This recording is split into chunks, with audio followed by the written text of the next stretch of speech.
Bab 15. Terapi pembangkitan. Dia masih bisa diselamatkan. William berkata dengan pelan. Sesi koridor rumah sakit tiba-tiba menjadi sunyi.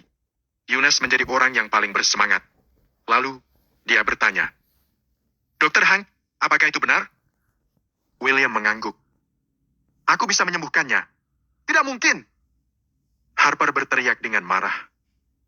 Tidak ada yang lebih memahami gejala Tuan Walton dibanding aku. Otaknya sudah tidak berfungsi sekarang. Mengapa kamu mengira bisa menyembuhkannya, padahal hanya melihatnya dengan sekilas? Meski kamu adalah seorang penyihir, tidak ada yang bisa kamu lakukan. Ekspresi wajah Harper menjadi muram. Anggota keluarga Walton lainnya berpikir, jika Dr. Alfred mengatakan Tuan Walton tidak bisa disembuhkan, bagaimana pembohong ini bisa begitu yakin? Yunus, jika kamu tidak mengusir pembohong itu, aku yang akan melakukannya. Dustin menunjuk Yunus dan berteriak dengan marah. Ekspresi wajah Yunus menjadi muram. Dia tidak menyangka bahwa tidak ada seorang pun yang mempercayai dirinya. William menatap Harper dengan dingin, lalu berkata, Menurutku, kamu hanyalah seorang dukun yang tidak bertanggung jawab. Jika kamu mendengarkan perkataanku sebelumnya, keadaan Tuan Walton tidak akan menjadi lebih buruk. Perkataan Nona Walton benar. Jika Tuan Walton meninggal, kamulah pembunuhnya. Perkataan William seperti pisau yang menusuk dada Harper. Saat mendengar hal ini, Harper sangat marah hingga seluruh tubuhnya gemetar dan pembuluh darah menonjol di dahinya. Keterampilan medis Harper sangat diakui di seluruh Gani Barat. Oleh karena itu, banyak pasien yang mengantre untuk mendapatkan pengobatan darinya. Namun sekarang, dia diragukan secara langsung oleh seorang pemuda. Ini adalah penghinaan besar baginya. Nak, kamu hanya menggertak. Bukankah kamu mengatakan bahwa kamu dapat menyembuhkan Tuan Walton? Baiklah, aku akan memberimu kesempatan. Jika kamu bisa menyembuhkan Tuan Walton, aku akan berlutut dan meminta maaf padamu. Jika kamu tidak bisa, aku akan memanggil polisi untuk menangkapmu. Apakah kamu berani? Harper menatap William dengan marah dan penuh hinaan. Ingatlah apa yang kamu katakan. William berkata dengan suara dingin. Kemudian, dia berjalan ke samping tempat tidur Pedro dengan ekspresi wajah yang serius. Jika Pedro belum menjalani operasi, William bisa menyembuhkan Pedro dengan mudah. Namun, menyembuhkannya sekarang akan sangat sulit dilakukan. Harper menatap William dengan sinis. Dia tidak percaya jika William paham mengenai keterampilan medis, apalagi menyembuhkan Pedro. Di dalam bangsal, Yunus yang gugup menatap William penuh harapan. Sementara itu, anggota keluarga Walton lainnya sudah merasa tidak memiliki harapan lagi. Mereka tahu Pedro tidak akan bisa diselamatkan. Setelah mendorong Pedro masuk ke bangsal, William mengeluarkan peralatan medis yang sudah dia persiapkan sebelumnya. Pengobatan tradisional? Harper menyeringai dengan mengerikan dan berkata dengan dingin. Sungguh menggelikan. William tidak membalas perkataan Harper. Dia menggunakan terapi pembangkitan sesuai dengan apa yang telah dia pelajari dari Kitab Pengobatan 9 Titik Tubuh. Setelah mempelajari teknik misterius ini selama beberapa hari, akhirnya William berhasil menguasainya. Peralatan medis yang pertama ditusukkan di antara kedua alis Pedro. Namun, kondisinya masih tidak berubah. Peralatan medis kedua ditusukkan di bagian kepalanya. Usai peralatan kedua ditusukkan, orang lain bisa melihat jika tubuh Pedro sedikit bergerak. Wajah Yunus pun berbinar-binar. Lalu, dia berkata tanpa sadar. Kakek bereaksi. Nona Walton, ini adalah reaksi biasa terhadap cedera. Namun, reaksinya tidak akan mengubah kenyataan bahwa kakekmu sudah meninggal. Harper mencibir. Setelah itu, peralatan medis ketiga ditusukkan ke dada Pedro. Raut wajah Pedro berubah drastis. Wajahnya yang pucat perlahan-lahan berubah menjadi merah muda seolah-olah dia telah hidup kembali. Tubuh Pedro seperti gurun pasir dan gerakan William terlihat seperti mata air yang mengembalikan kembali kondisi tubuhnya. William dengan serius mengangkat tangannya dan menusukkan peralatan medis keempat. Semua orang bisa melihat wajah Pedro makin membaik dengan sangat cepat. Kulitnya tidak lagi pucat dan kondisinya terlihat sehat. Bagaimana bisa? Mata Harper membelalak kaget. Peralatan medis kelima ditusukkan. Kemudian, peralatan medis keenam. William menghentikan pengobatannya setelah peralatan medis ketujuh ditusukkan. Pada saat itu, keringatnya mengalir deras. Dia pun tampak lemah dan kelelahan. Tiba-tiba, terdengar suara aneh keluar dari tubuh Pedro. Itu adalah suara kehidupan yang menunjukkan bahwa sel-sel bertumbuh dan membelah dengan cepat. William menarik napas dalam-dalam. Kondisi Pedro sudah stabil. Terapi pembangkitan. Ini adalah terapi pembangkitan kuno yang telah hilang sejak lama. Harper berseru. Namun, dia tiba-tiba teringat sesuatu dan ekspresinya langsung berubah. William menatap Harper dan tidak menyangka dia mengetahui tentang Terapi pembangkitan. Dokter Hank, bagaimana keadaan kakekku? Yunus bisa melihat keadaan kakeknya menjadi makin membaik. Selain Yunus, yang lainnya juga bisa melihat bahwa pengobatan William berhasil. Semua orang pun terkejut. Mereka berpikir, Dr. Alford sendiri saja tidak bisa menyembuhkan Pedro, tetapi mengapa William bisa menyembuhkannya? Dia telah diobati. Namun, berhubung dia baru saja dioperasi yang telah menyebabkan luka parah pada tubuhnya, dia membutuhkan banyak istirahat supaya bisa benar-benar pulih. William berkata kepada semua orang, jika Pedro belum menjalani operasi, William akan bisa mengobatinya dengan mudah. Kapan kakekku akan sadar? Yunus bertanya dengan penuh semangat. Namun, begitu dia menyelesaikan perkataannya, Pedro membuka matanya. Kakek! Ayah! Semua anggota keluarga Walton sangat gembira dan mengelilingi tempat tidur dengan sangat bersemangat. Dr. Alford, kamu memang menakjubkan. Aku merasa jauh lebih baik tanpa rasa sakit sekarang seolah-olah aku 10 tahun lebih muda. Terima kasih karena sudah menyelamatkan nyawaku. Aku tidak akan pernah melupakan jasamu. Pedro yang sedang berbaring di tempat tidur menangkupkan tangannya dan berterima kasih kepada Harper. Dia mengira Harper telah menyembuhkannya. Harper hanya berdiri dengan malu dan tidak tahu harus berkata apa. Suasana di bangsal saat ini menjadi hening. Kakek, kamu telah berterima kasih kepada dokter yang salah karena bukan Harper yang menyembuhkanmu, melainkan Dr. Hank. Yunus menatap William.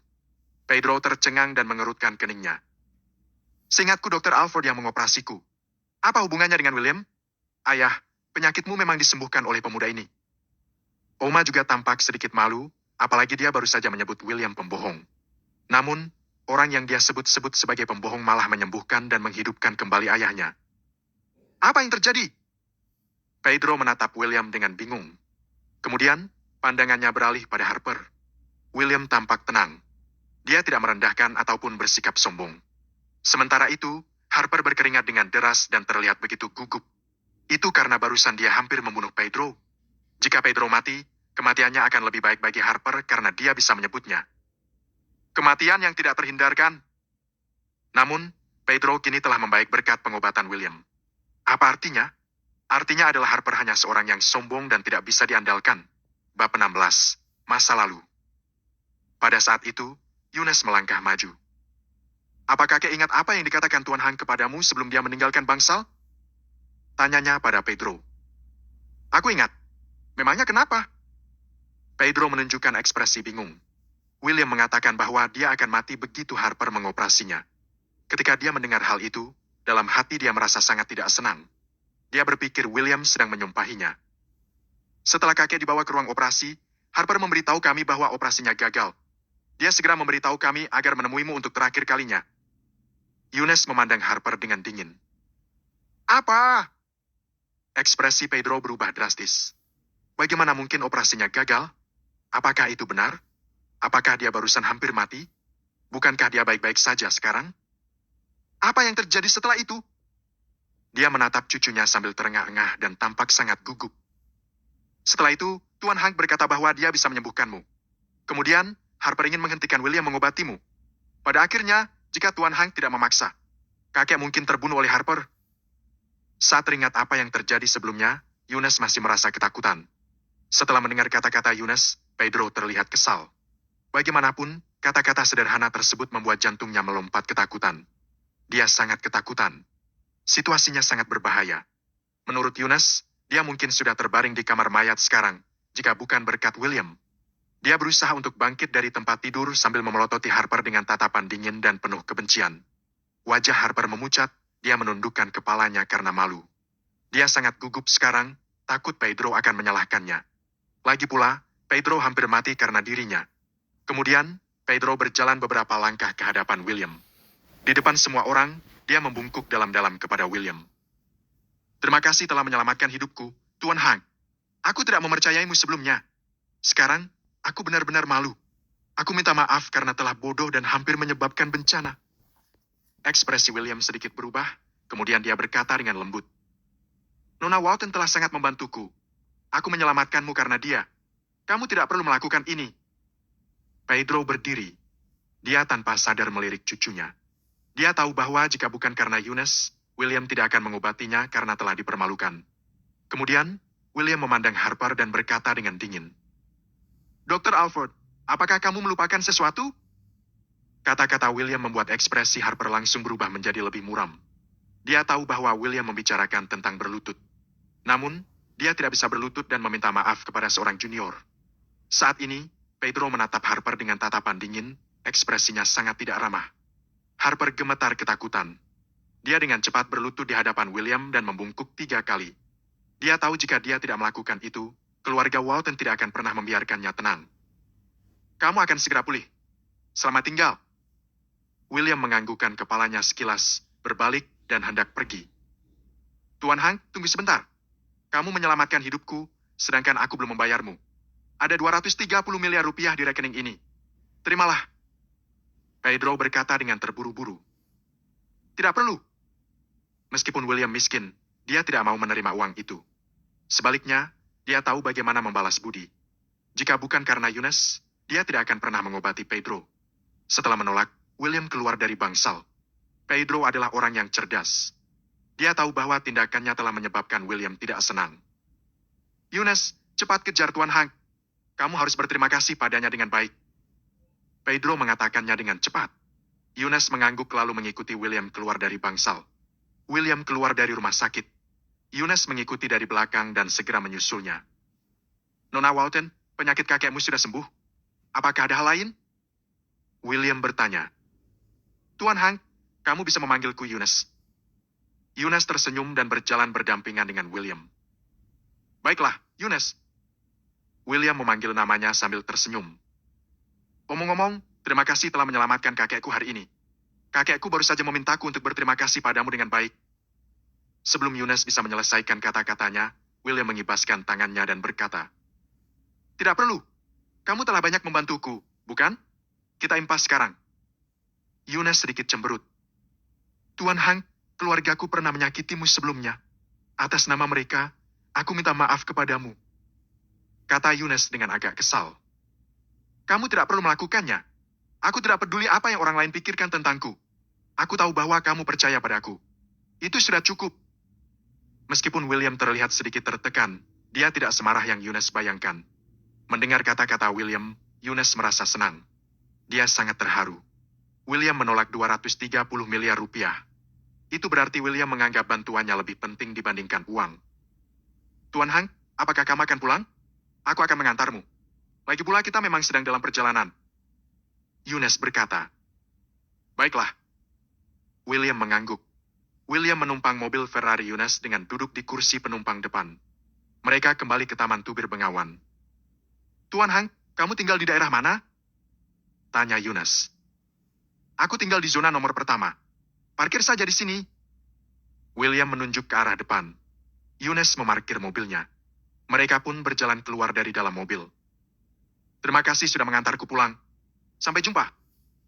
Setelah William mengucapkan terima kasih, dia hendak masuk ke dalam. Eunice sedikit cemas. Kenapa dia tidak mengundang Eunice masuk ke dalam rumahnya dan berbincang di dalam? Tuan Hank. Eunice mengentakkan kakinya dengan cemas dan berseru pada William. William berhenti sejenak. Dia berbalik dan bertanya dengan ragu. Apakah ada hal lain? Nona Walton? Jadi, boleh aku masuk untuk minum kopi? Eunice menyilangkan tangannya dan tampak sedikit gugup. William tercengang. Namun, dengan cepat dia merespon. Dia berkata sambil tersenyum. Tentu saja, silakan masuk. Meskipun sedikit terkejut, William tidak terlalu memikirkannya. Mereka memiliki status yang berbeda. Eunice berasal dari keluarga Walton. Dia adalah wanita kaya dan cantik. Dia memiliki pengendalian diri, temperamen yang baik, dan penampilan yang cantik. Dia memiliki etiket yang elegan, berpendidikan tinggi, dan pemikirannya logis. Bagaimana dengan William? Dia berasal dari keluarga biasa dan pernah menikah sekali. Jadi, dia bahkan tidak berani memikirkan untuk bersama Eunice. Setelah mereka masuk ke ruang tamu villa, William segera menuangkan secangkir kopi dan mempersilakan Eunice duduk. Eunice sedikit terkejut. Dia tidak menyangka William memiliki villa seperti itu di Taman Tubir Bengawan. Namun, dia tidak mengatakannya. Baginya, membicarakan latar belakang, kekayaan, dan aset seseorang adalah perilaku yang sangat tidak sopan. Tuan Hank, ada satu hal yang tidak aku mengerti. Keterampilan medismu sangat baik dan kamu memiliki kepribadian yang hebat. Mengapa mantan istrimu memperlakukanmu begitu buruk? Eunice bertanya dengan penuh rasa ingin tahu. Ini memang pertanyaan yang selalu dia pikirkan. Sejauh yang dia ketahui, William luar biasa dalam hal berbicara, penampilan, keterampilan medis, dan kepribadian. Yunus sendiri akan tertarik dengan pria seperti ini. Tanpa dia sadari, dia bahkan ingin mengenal lebih banyak tentang William. Namun, kenapa dia direndahkan oleh Miranda, istrinya? William tiba-tiba tampak tertekan. Dia menggelengkan kepalanya dan berkata, "Pernikahanku dengannya diatur oleh para tetua. Kami tidak saling mencintai. Apalagi keluargaku biasa saja dan aku tidak tahu caranya menghasilkan uang. Oleh sebab itu, dia selalu membenciku. Dia tidak peduli berapa banyak yang telah kuberikan padanya. Bahkan, dia merasa kebaikanku padanya adalah semacam sanjungan yang membuatnya jijik. Sejujurnya, aku tidak peduli dengan sikap buruknya kepadaku karena aku juga tidak menyukainya. Namun, ketika ibuku dirawat di rumah sakit karena kecelakaan mobil, aku benar-benar menyadari bahwa orang-orang di keluarga ini semuanya kejam." Saat ini, sorot mata William tiba-tiba menjadi dingin. Tatapannya terlihat suram dan penuh kebencian. Dia tidak bisa melupakan saat dia mengumpulkan biaya operasi untuk ibunya, Aubrey. Dia berlutut dan memohon kepada keluarga Dudley seperti anjing.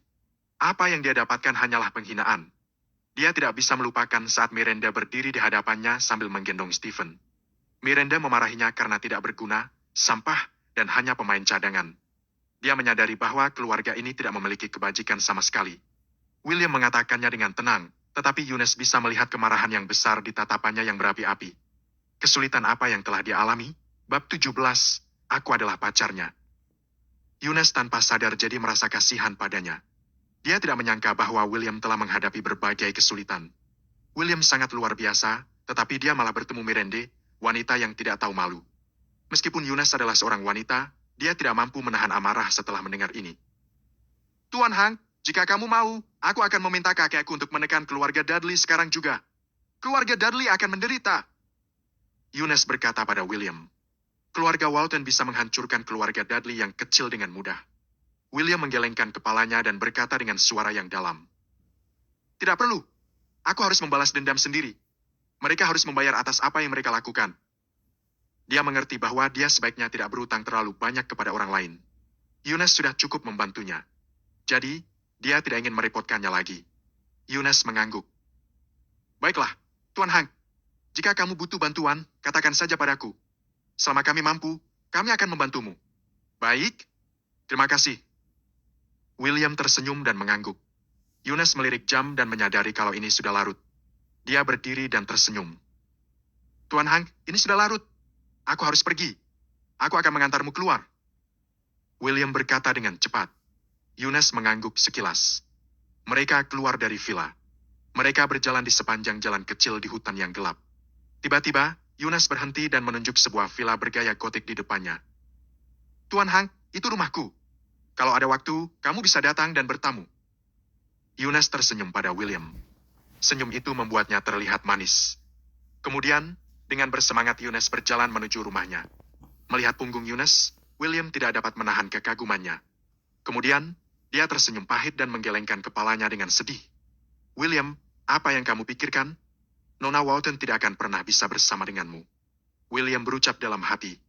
Yunus menawan. Setiap pria normal akan tertarik padanya. Tak terkecuali William. Namun, dia bisa mengendalikan perasaannya. Perbedaan status di antara mereka seperti jurang tanpa dasar yang tidak bisa dia lewati. Suasana hati Yunus sedang baik hari ini. Kakeknya telah sembuh dan dia makin akrab dengan William. Seolah-olah semuanya menjadi lebih baik. Tiba-tiba, saat itu, sebuah Porsche 911 tiba-tiba berhenti di pintu masuk vilanya. Seorang pemuda keluar dari mobil. Pemuda itu memegang buket bunga di tangannya. Dia mengenakan setelan biru muda yang telah dirangkai dengan cermat. Dia juga memakai Rolex mahal di pergelangan tangannya. Rambut coklatnya dipangkas dengan gaya yang unik dan modis. Tingginya sekitar 180 cm dan wajahnya tampan. "Yunus, aku pernah ke sini beberapa kali, tetapi kamu tidak di rumah. Akhirnya, kamu kembali ke rumah." Pemuda itu memegang bunga di tangannya dan tersenyum dengan menawan. Dia berkata, "Ini mawar biru favoritmu." Yunus dengan cepat menunjukkan ekspresi wajah datar. "Joel, kenapa kamu kemari? Bukankah aku sudah bilang sebelumnya? Jangan datang ke rumahku lagi dan jangan mengirimiku bunga. Aku tidak suka hal-hal ini dan tidak ingin bertemu denganmu." Wajah Yunus sangat tidak senang dan suasana hatinya tiba-tiba menjadi sangat buruk. "Yunus, apa kamu tidak mengerti maksudku? Pernikahan kita telah diatur oleh orang tua kita. Kita sangat serasi dan kita adalah kekasih masa kecil. Semua orang sangat mengagumi kita dan berpikir bahwa kita adalah pasangan yang cocok. Aku tidak mengerti kenapa kamu membenciku. Joel merendahkan nada suaranya dan berusaha sebisa mungkin menekan emosinya. Namun, Eunice tidak menyerah. Alasannya sederhana saja. Aku tidak menyukaimu. Beberapa kata sederhana ini membuat Joel sangat terluka. Eunice, bagaimana kamu bisa tahu kalau kamu tidak akan menyukaiku jika tidak mencoba berkencan denganku? Tanya Joel. Joel, menyerahlah. Aku tidak menyukaimu dan aku tidak akan pernah menyukaimu. Eunice menjadi tidak sabar. Joel tidak tahan lagi. Wajahnya menjadi cemberut. Ekspresinya perlahan-lahan berubah saat dia berseru pada Eunice. Kenapa? Beri aku alasan. Apakah aku semenyebalkan itu?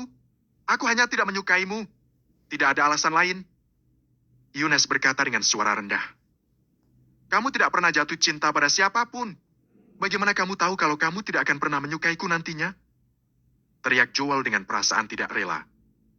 Siapa yang bilang kalau aku tidak pernah jatuh cinta pada siapapun? Tanya Eunice seraya mengangkat alisnya dan menatap Joel.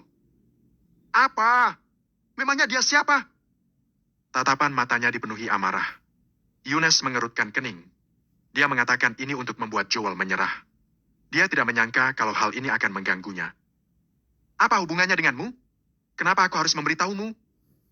Eunice berkata dengan suara rendah. Eunice, kamu terlalu mengecewakanku. Aku mulai menyukaimu di usia 15 tahun, tetapi kamu jatuh cinta pada pria lain. Kamu adalah tunanganku. Kamu tidak boleh seperti itu. Eunice, katakan padaku, siapa dia? Joel sepertinya sudah gila.